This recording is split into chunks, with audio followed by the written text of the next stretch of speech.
Well, hi, you two. Hey there. It's the afternoon, so there's a lot of people that were waiting in line and eating a lot this afternoon, so we got to wake them up a little bit. And I think this conversation is really a critical one for both of us to have, because the two of you have had phenomenal journeys as founders. So we could have a whole conversation for the next 25 minutes about how you did it, how you became you, the success you've had and the new ventures, and we're going to touch on some of that. But the real core of this conversation today is going to be about mental health. And I think there's a lot of people in this audience that have thought about some of these issues, but maybe haven't felt comfortable talking about them. So I just want to start by saying thank you for having this conversation about mental health with us today at the summit. And as the father of a 20-year-old and 18-year-old daughters, thanks for giving me some cool kid cred just to hang out with the two of you. But I want to start with a question to you, Danielle. You're the founder of Nuzette. We'll talk about your newest venture, but not too long ago, we at Forbes identified you as the wealthiest, one of the most successful self-made woman of color because of the, yeah. Thank you. And you did that by building a company you started as a sophomore at university. Yes. You never took any VC money. No. And now last year you had 40 million plus of revenue. Yes. And a $200 million valuation. Yeah. Wow. So that also is just but even with all of that, there was something else. There's a story behind your story that you've now been very public about, which is your own mental health journey. Yeah. So as this now very successful entrepreneur, why talk about mental health now? Why put this out there in the world? And why is it important to you? And was there a moment where you realized it's time for you to do that? Yeah, for sure. Well, first of all, thank you all for having me. I feel inadequate next to you. Stop. And next to you. But yeah, my first company I started when I was 19. I have an identical twin sister, which is important because she was the smart twin and I was the dumb twin because I just hated school. I went to Boston University, she went to UPenn. I just didn't really buy into it. And so that's why I started my company, because I said, well, fuck, no one's gonna hire me, so I better hire myself. So I did that my sophomore year, and it ended up being an email newsletter because I had absolutely no startup capital, and as a mediocre student, I don't think anybody would have given me any capital, and so that's really why I started it. But I've been struggling with mental illness since I was about 6 years old, OCD. I recently learned I have ADHD, which makes a lot of sense to my teachers and parents now, because I just did not focus in school. But I honestly feel a kind of bad that it took me this long to talk about my OCD, my ADHD, my depression when I was a teenager. It sucks that it took me to, I guess, form some kind of success to be public about it. Yeah. Because when I was 19, I would look at the covers of Forbes and Entrepreneur and all these different magazines, and it would be, a middle-aged man with his arm crossed, and it's like, no emotions in business. And so I certainly was not going to hand out business cards saying like, yeah, I have OCD, yeah, I'm crazy. Yeah. So I had enough against me. And so once I felt like I could speak out, and I talked to Selena and Mandy, and I was so inspired by Selena and Mandy speaking out. Yeah. And because it could ruin your career. Right. In essence, I decided, I didn't see anybody who looked like me when I started my company. Yeah. And so that's why I'm so passionate about investing in women of color, et cetera, but also telling people that if they have mental health issues, they should not count themselves out. Because I counted myself out, and I literally just made it because I survived. I was like, I have no other option. Well, you should look out here. There's a lot of people that haven't counted themselves out and counted you out. And I think it really is a powerful statement to also know that we change culture by talking about the things that some people feel very uncomfortable talking about. And Andy, you also have had a phenomenal success as an entrepreneur, founded Bonobos, which then was sold in an exit to Walmart, and have now started your own investment. You've been investing, and you started this new venture we'll speak about. But you've also taken a moment to really speak out very personally in your new book, Burn Rate. So Burn Rate, building a startup and losing my mind. It's very deep. As we were talking backstage, I've read it, but you really go deep into some personal stories. Why now are you speaking out? Why now write this book? Even as you're launching a new venture, why speak out? Yeah, we're more or less the opposite of where I was in 2016. I spent a week in Bellevue Hospital in the psychiatric ward. It was a wake-up call from 16 years earlier. I was diagnosed with bipolar disorder type 1 when I was a senior in college. Basically, like many people who go through psychosis, I thought I was God, which, speaking of which, is super fun. It's really fun to be God for a week, and then it's really embarrassing when you discover you're not, and it adds to the humiliation and the shame. So I spent a week in the hospital. I was 36 at that point versus 20 when I was diagnosed. I had a very supportive family that had come around to what I was dealing with. There was no question that this was bipolar disorder. We had blamed it when I was in college on drug use. And I was ready. I was ready to deal with it. I was ready to take medication. I was ready to face this illness that I had hidden, including from myself, for 16 years. And I walked out of Bellevue psychiatric ward straight into handcuffs. Wow. And I was charged with felony and misdemeanor assault from an episode of violence during the mania. So it was a tough time. Yeah. And the book kind of details, if you want to know the rest of the story, you'll have to read the book. That's the cliffhanger. But 6 years later, I feel like I've been so lucky to get through it, to have the support of my wife who stuck with me, to be able to afford a psychiatrist who costs 4 figures an hour, to have all these vectors of privilege in terms of the success to even be able to talk about it. Because when you're in it, you feel like you can't say anything. No one's going to give you money if you're on the record with a severe mental illness. No one's going to follow you. These were the narratives I told myself. And I wanted to expunge that shame selfishly. And I wanted, people like the folks who are here to feel like, this is okay. It's not your fault. And it's therefore should be okay to talk about it. Well, I shared with both of you backstage that I've had my own personal journey around mental health, and when I was building my startup, struggled with depression.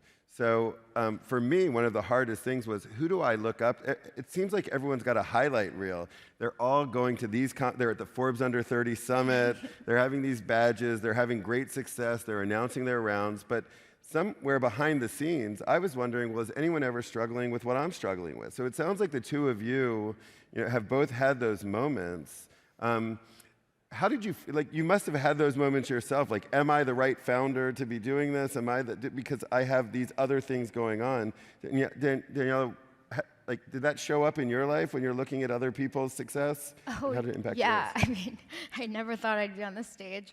I basically am a billboard for do not invest in this person. Again, OCD, ADHD, bad in school, Hispanic, 20-something.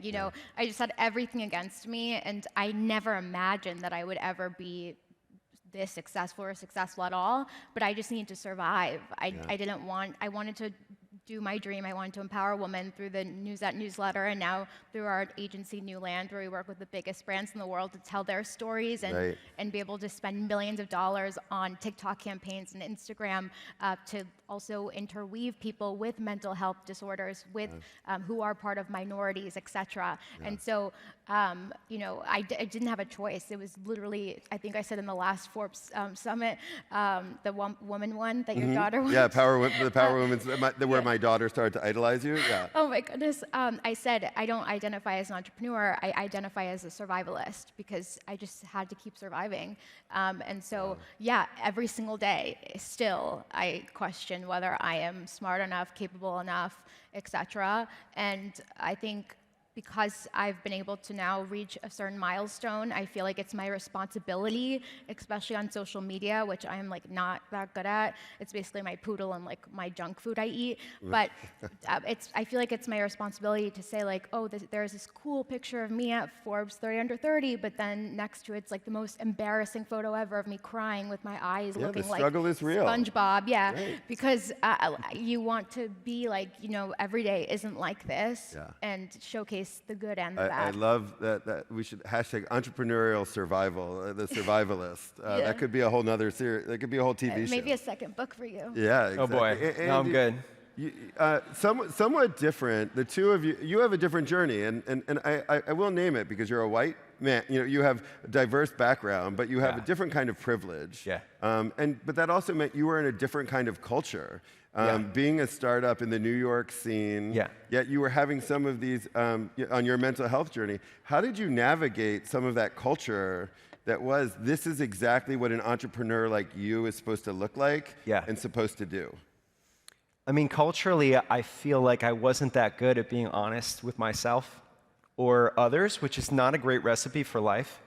And it came from the cultures that I was exposed to growing up. So my mom's family are Punjabi, Indian immigrants. My dad's family are like Scandinavian white people from the Midwest. And basically the cultures of those two groups are, in my dad's family, you don't say anything that has conflict attached to it. Right. And so eventually you don't speak to anyone in the family. Because nothing is resolved. And there's a lot of people in the audience that this could resonate with. And then in my mom's family, the Indian immigrant side, you say exactly what you think to everyone except the person that you think it about. So it's like a perfect exchange of information through gossip.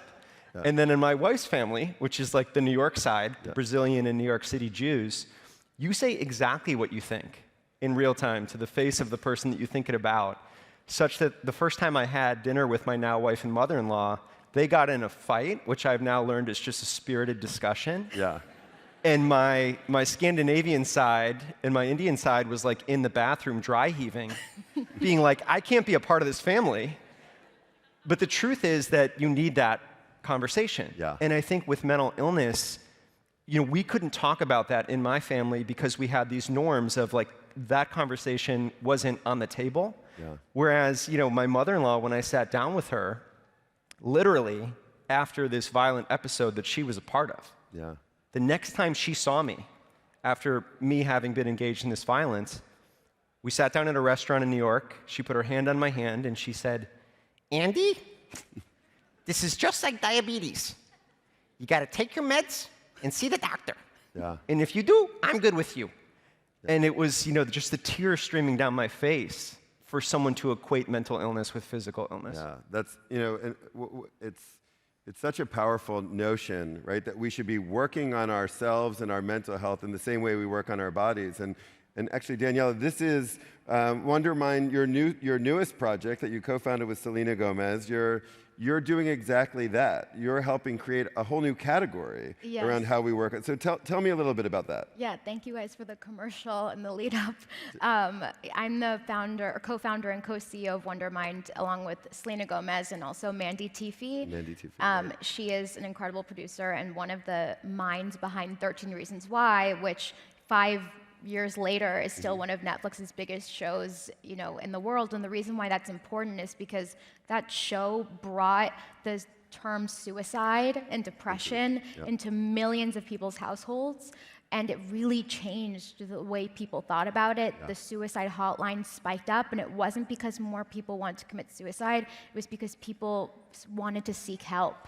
And so truly, all of those factors, with my media experience, obviously, Mandy and Selena's production experience and product experience, we decided to launch Wondermind. So the mission statement is to democratize and destigmatize mental health and introduce a term called mental fitness because, like I was a year ago or before I started this company, I wouldn't want to touch something that said mental health with a 10-stick like foot pole or whatever. It stigmatizes even you. Yeah, because it's like, oh, you have a problem.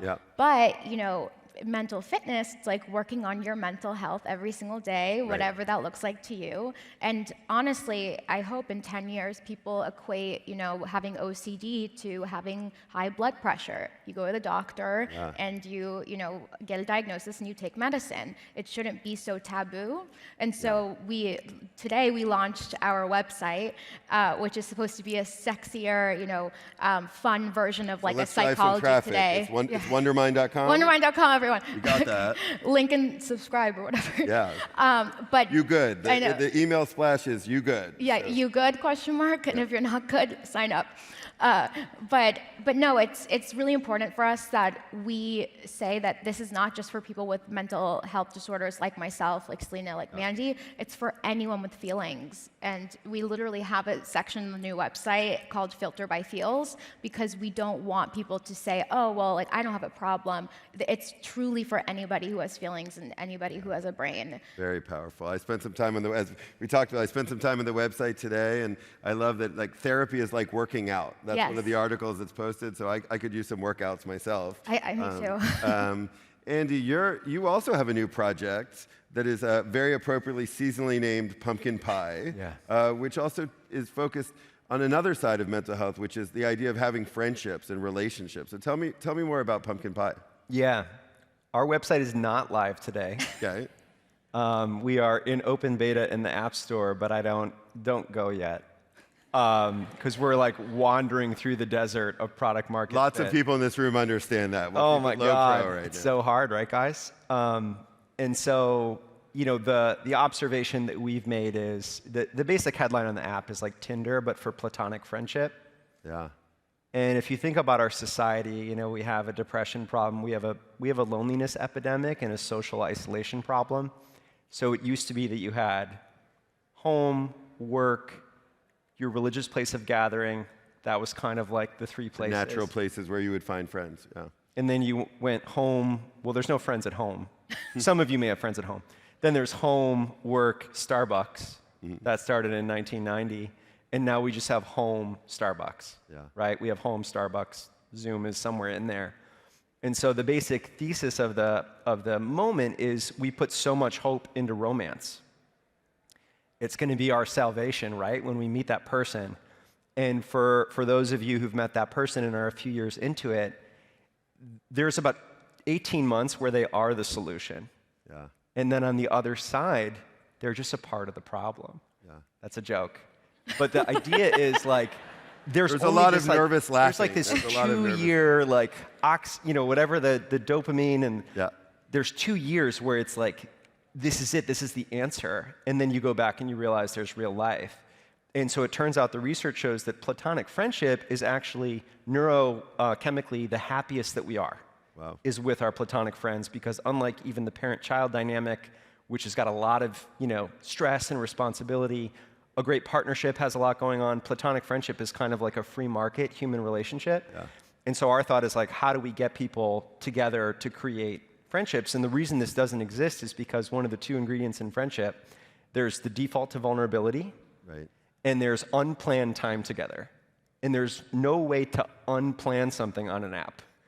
So our early product market fit journey has been obstructed by the fact that when you get a match, no one writes anyone. Right. It's like a standoff of who cares less. So you're kind of making, I guess the way I think about it, the serendipitous a bit more systemic.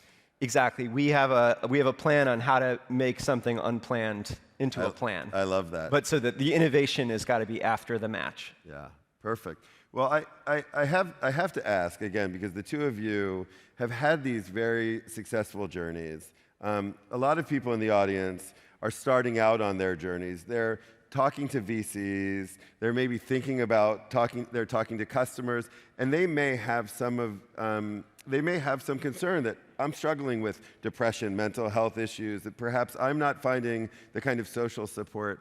What are some just having been through those journeys, raising funds, doing exits, maybe that we should be changing inside the culture of entrepreneurship? Are there some ideas that maybe if the people are listening to Forbes, hey VCs, we should be paying attention to this, you should be thinking about this, what advice do you have for a changing industry around mental health? I think just being okay, well, as an entrepreneur, being vulnerable, especially if you're a very successful entrepreneur, and I know there are many among us, being vulnerable, because then that becomes a trend and it becomes something that's not, taboo to do anymore, to talk about your feelings, to talk about going to therapy, etc. On the investor side, which now I'm kind of playing around in, seems like we both are, to not look at somebody and see, a headline where they talk about their ADHD or OCD or bipolar disorder and immediately be turned off. Because I used to think, if I become successful, I will be the only person with a mental illness that is successful.